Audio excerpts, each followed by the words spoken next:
안녕하세요. 영등포스트공입니다. 두 달 만에 또 올리게 됐는데요.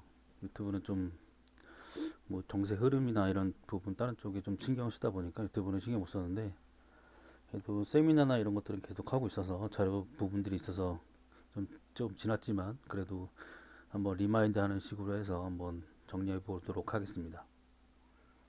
2022년 2월 19일 날 만든 자료고요.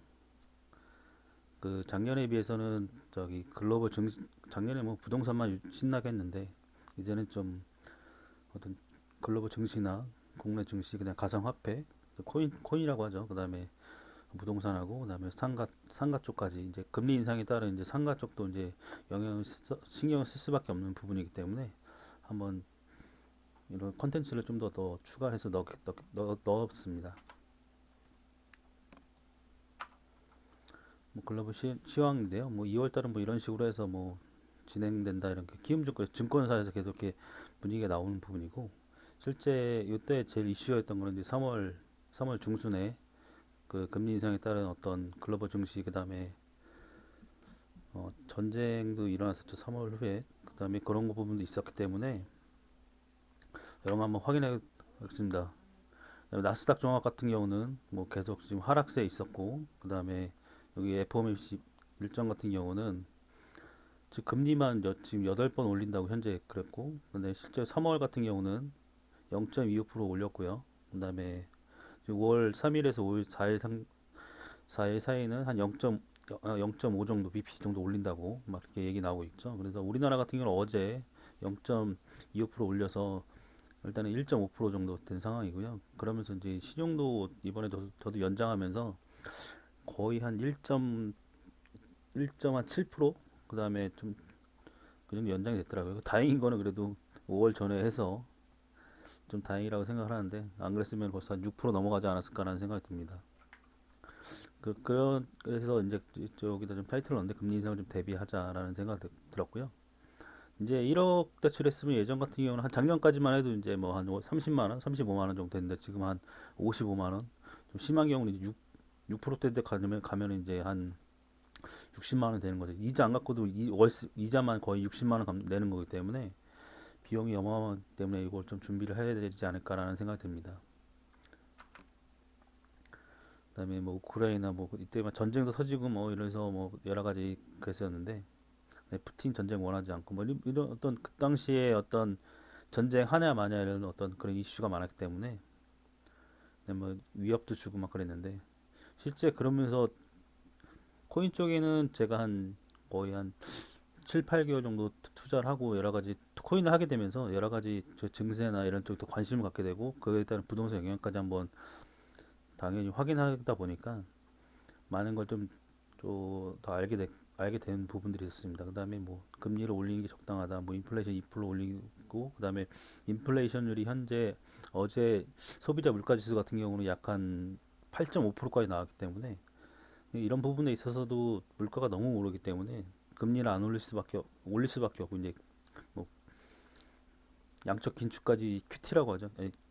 QT라고 해서 이제 뭐 그런 부분까지 현재 계속 얘기가 나오는 부분이기 때문에 좀 확인할 필요가 있다고 생각합니다. 그리고 저희 세미나 하신 분들은 같이 이제 가상화폐 쪽 이런 것도 잘 모르시지만 그래도 이런 쪽으로 알게 돼서 그 뭐 요즘 뉴스에 많이 나오는 NFT는 뭐냐 이런 식으로 한번 간단하게 정리했었고요. 그다음에 뭐 NFT는 온라인 등기라고 이렇게 그때 간단하게 설명을 드렸고, 그래서 부동산 등기처럼 온라인 등기라고 보시면 될 것 같습니다. 이 부분은 좀 필요하신 분은 뭐 워낙 흔히 나와 있는 말이니까 찾아보시면 될 것 같고요. 그다음에 코인 쪽을 하다 보니까 이제 뭐 당장 비트코인이 얼마 투자해서 이렇게 돈을 벌고 그런 것도 중요하긴 하지만 경제 흐름, 그다음에 저희가 시장에 대응하는 방안에 대해서 좀 중요하게 좀 여겨야 될 게, 이런 시대 흐름 자체가 이제 변해가고 있다. 이제 게임 하면은 뭐 어떤 코인도 주고 코인을 통해서 NFT를 사고 NFT가 되면 온라인 등기가 되는 거기 때문에 그런 식으로 이제 실제 이제 그 화폐 가치 하락으로 인해서 이제 이용할 수 있는 여러 가지 온라인 어떤 온라인 자산에 대해서는 좀 저희가 좀 접근하는 방식이 좀 바뀌어야 된다고 저는 생각을 합니다. 그래서 이제 뭐 MZ 세대는 우리의 니즈이자 뭐 임대 시장이 살아날 수 있다 이렇게 좀 제가 간단히 적어놨는데요. 이런 부분도 좀 필요하지 않을까라는 생각이 듭니다. 그다음에 가상화폐는 이런 식으로 정리가 좀 되어 있고 플랫폼, 뭐 NFT, 뭐 디파이, 뭐 카카오, 그다음에 DID 신원증명, 그다음에 레이어 2, 그다음에 웹3, 저장 클라우드, 솔라나 생태계 이런 식으로 IT 기술 쪽이 많이 접목된 부분들에 대해서 이제 이렇게 나오는 부분이 있기 때문에 이런 시장은 이제 대세에 거스를 수 없는 이제 시대 흐름이죠. 이제 그러다 보니까 이런 어떤 만약에 카카오 관련 코인이라면은 뭐 보라 같은 경우가 있는데 뭐 게임을 하면은 뭐 코인도 주고 아까 여기 게임 하면은 뭐 게임도 좀 보라 일보라 뭐 이런 식으로 주고 그다음에 지식인 같은 경우가 이제 아하 토큰이라는 게 있는데요. 그런 것들은 뭐 지식에 대한 답변을 주면 코인을 주는 형식이기 때문에 그런 식으로 이제 코인을 서로 이용하면서 정보 지식 공유를 할 수 있는 그런 부분도 있기 때문에 이런 식으로 알게 된다면 참 지금 그 흔히들 얘기하잖아요. 저기 눈앞에 돈을 벌 수 있는 기회가 너무 많다라는 게 이런 쪽으로 좀 눈을 돌리다 보니까 많이 좀 보이게 되는 것 같습니다. 그다음에 이제 부동산 체크 포인트는 한번 정리를 했었고요. 3월 9일 날 이제 뭐 대선은 이제 확정이 났죠. 그다음에 6월 1일 날 이제 지방선거가 있고 6월 1일 날 이제 지방선거가 있으면서 지금 현재는 저기 국토부 장관이 내정돼 있죠. 그래서 어떻게 될 건지 그런 부분들도 한번 심도 있게 좀 정리를 했고요. 그다음에 6월 같은 경우 공약이 이제 전체적으로 이제 규제 완화 공약이 실행될 텐데 실제 5월 22일 날부터는 양도세 완화부터 시작이 된다고 합니다. 그래서 양도세 완화가 시작되면 어떻게 될 건지 한번 대응할 필요도 있을 것 같고요. 그다음에 올해 가장 큰 이슈는 요 8월일 것 같아요. 계약갱신 청구권 만료로 인해서 지금 현재 뭐 전세 매물이 사라지고 있다라는 얘기가 계속 나오고 있죠, 뉴스에.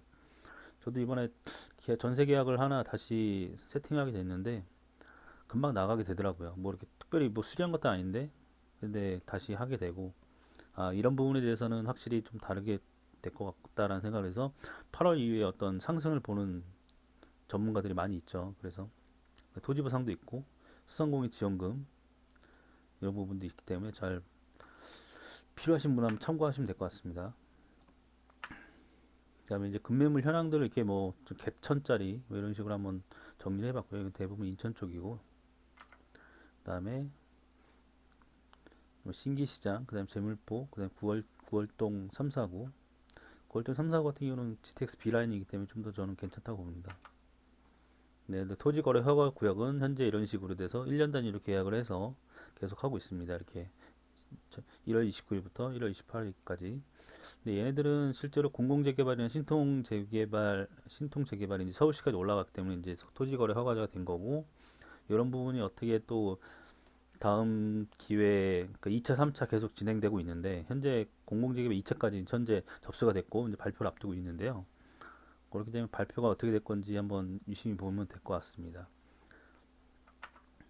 그다음에 강북구 정리는 요 어떤 소나무 우유 이런 이분이 너무 잘 만들으신 것 같아서 잠깐 참고를 했고요. 이런 식으로 그다음에 미아 쪽은 워낙 이렇게 많이 되어 있으니까 이런 거 참조하시면 될 것 같습니다. 동북경찰서, 그다음에 도봉구, 그다음에 창동 쪽에, 그다음에 이번에 금천구에서는 시흥사동이 올라갔기 때문에 시흥사동 여기 모아타운 됐죠. 그다음에 정권이 바뀌어서 이제 뭐 양도세 완화 취득세순으로 이렇게 역사가 말해진다고 써 있는데요.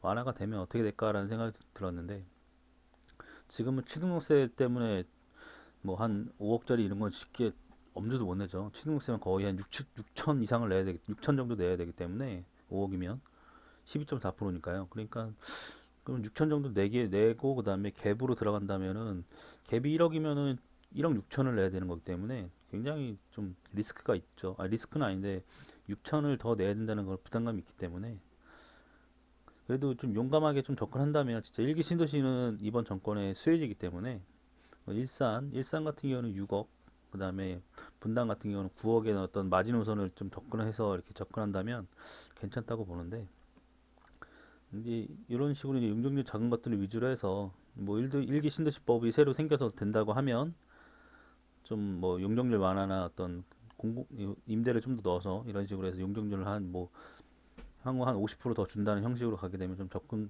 좀 투자 가치성이 더 높아지지 않을까라는 생각이 듭니다. 그다음에 뭐 어떤 누가 어떻게 될 건지 이렇게 한번 나온 거고요. 요거는 이제 연초라서 한번 간단히 뭐 이런 식으로 그냥 어디 나와 있길래 한번 정리해서 넣어봤습니다. 그래서 뭐 변명하지 말고 열심히 하자라는 어떤 그 제 다짐과 같은 어떤 글이라서 한번 넣어봤고요.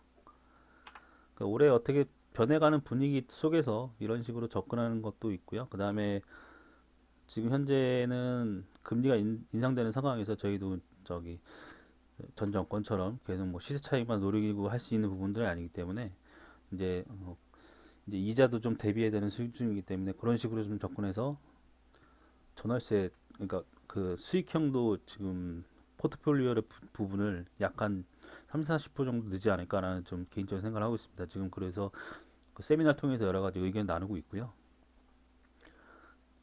그래서 이번 올해는 이게 처음 작성했는데 그래서 오늘 날씨 정말 좋네요. 그래서 오늘 좀 쉬는 날이라서 이렇게 한번 여유롭게 한번 찍게 됐습니다.